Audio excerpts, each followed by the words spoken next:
Você já pensou que você é responsável pelas escolhas que você faz? Vamos falar um pouco mais sobre isso. A minha alma tem sede de vós, como a terra sedenta, ó meu Deus.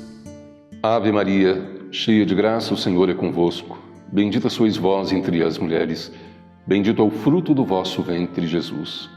Santa Maria, Mãe de Deus, rogai por nós, pecadores, agora e na hora de nossa morte. Amém.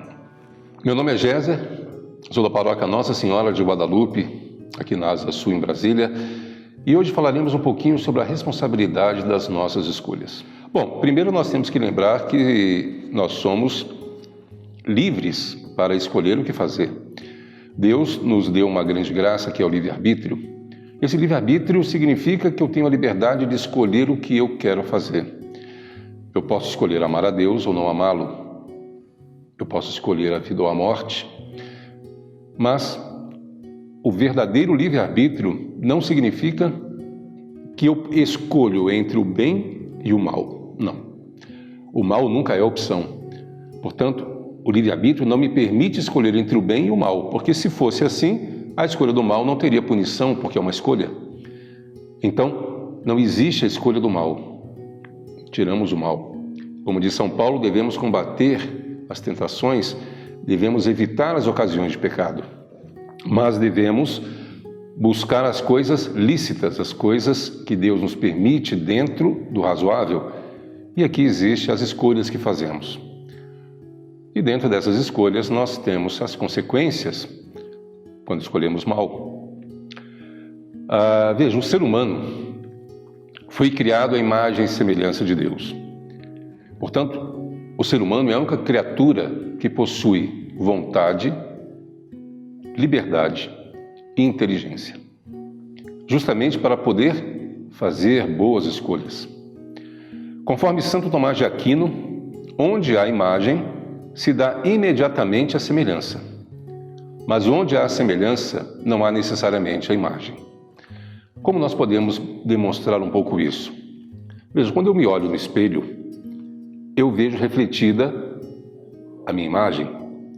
Mas essa imagem refletida no espelho, ela não é perfeita, porque o meio no qual é refletida não é perfeito. Então, é uma imagem imperfeita. Porque a única imagem perfeita de Deus Pai se chama Jesus Cristo. Porque, como diz o credo, Deus de Deus, luz da luz, quem viu o Filho vê o Pai. Então nós somos uma imagem do poder de Deus.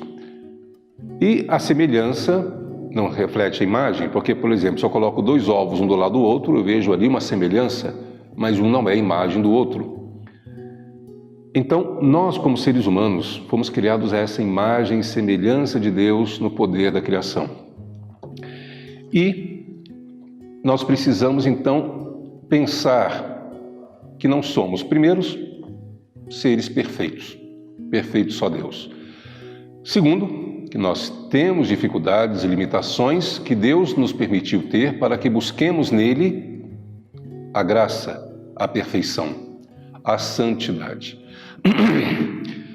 Assim, nós temos o uso da razão, e essa razão nos leva a discernir o que é bem e o mal, para nos aproximarmos do bem e nos afastarmos do que é mal. Por quê? Imaginem, se eu tenho um cachorro preso numa corrente e ele late para mim, se eu me aproximo dele, eu vou ser mordido. Mas eu me aproximei, porque ele está no limite dele. Então, nós temos que usar dessa semelhança, ou seja, dessa inteligência, dessa vontade e do conhecimento, para poder discernir. E aqui entram também os dons do Espírito Santo, que é dado no batismo, ou seja, nós temos o dom da sabedoria, nós temos do conhecimento, da ciência, tudo isso para que nós possamos conduzir bem a nossa vida, porque todos os nossos atos produzem uma consequência, ou positiva ou negativa. Se é positiva, ótimo, louvado seja Deus. Mas se é negativa, tanto ela produz algo de negativo para nós quanto para os outros. E ao prejudicar alguém, nós somos responsáveis por isso. Também quando nós nos prejudicamos. Então vejam, Deus, Ele espera que nós façamos sempre o bem. Porque Jesus foi o nosso exemplo e Ele só fez o bem. Nossa Senhora só praticou a caridade e o amor. Então nós devemos nos afastar do mal. Claro, nós sofremos tentações nessa vida, muitas. E elas são necessárias? Sim. Tanto que na oração do Pai Nosso nós não pedimos que nos afasteis da tentação. Não nos deixe cair em tentação. Ou seja, seremos tentados, seremos provados, mas temos que vencer. Pedir as graças para poder vencer essa tentação. Muitas pessoas têm o hábito de fazer alguma coisa e depois se arrepende pedindo a Deus que, por favor, Senhor, que aquilo que eu fiz não aconteça. Que aquele mal que eu fiz que não tenha existido. Veja, nós não conhecemos Deus. Porque Deus, apesar de ser todo-poderoso, Deus não pode contradizer-se. Existem coisas que Deus não faz. Podemos até dizer que Deus não pode fazer. Como? Deixar de ser Deus, fazer o mal, desejar o mal. Além disso, Deus não pode fazer com que algo que aconteceu não tenha acontecido. Deus pode agir naquilo que aconteceu, mas Ele não pode desfazer algo que aconteceu, porque faz parte da natureza, faz parte da realidade e é consequência também dos nossos atos.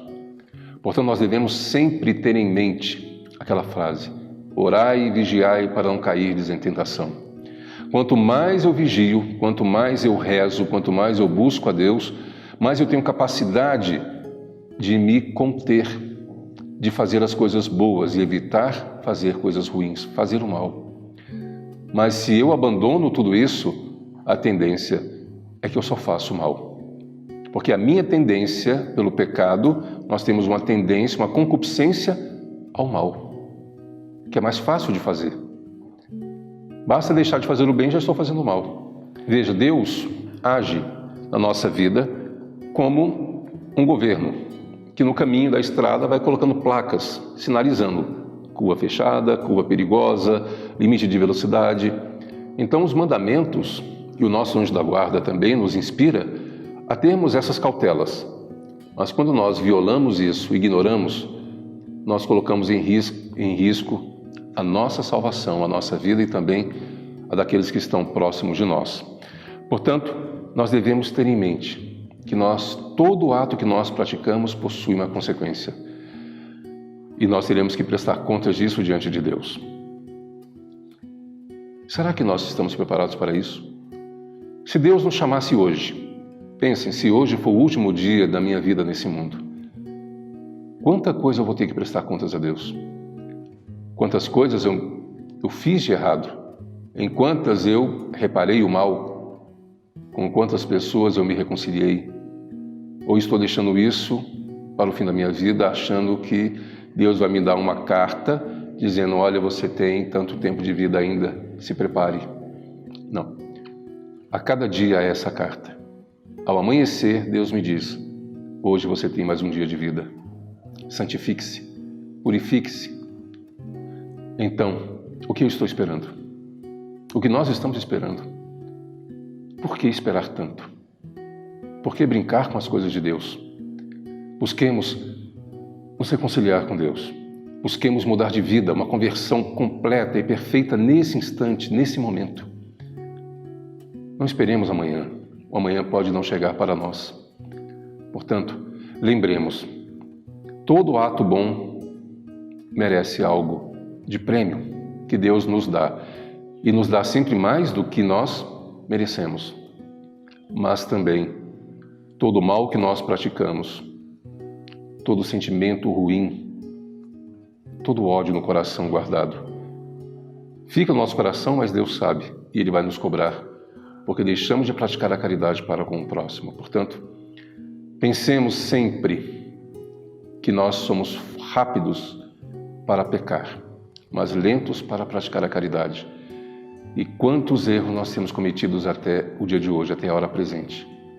E peçamos perdão a Deus, façamos o exame de consciência e peçamos a Ele a graça de não mais ofendê-lo, de não mais pecar, de não mais cometer um ato errado contra o próximo e contra nós mesmos. Se você gostou desse vídeo, como tantos outros, repasse, divulgue para os que você acha que precisam também ouvi-lo. Se inscreva na paróquia, no link, faça sua inscrição, para não perder nenhum outro vídeo na sua formação, na sua catequese, pois essa é a riqueza que nós temos nesse mundo. Um grande abraço e fiquem com Deus.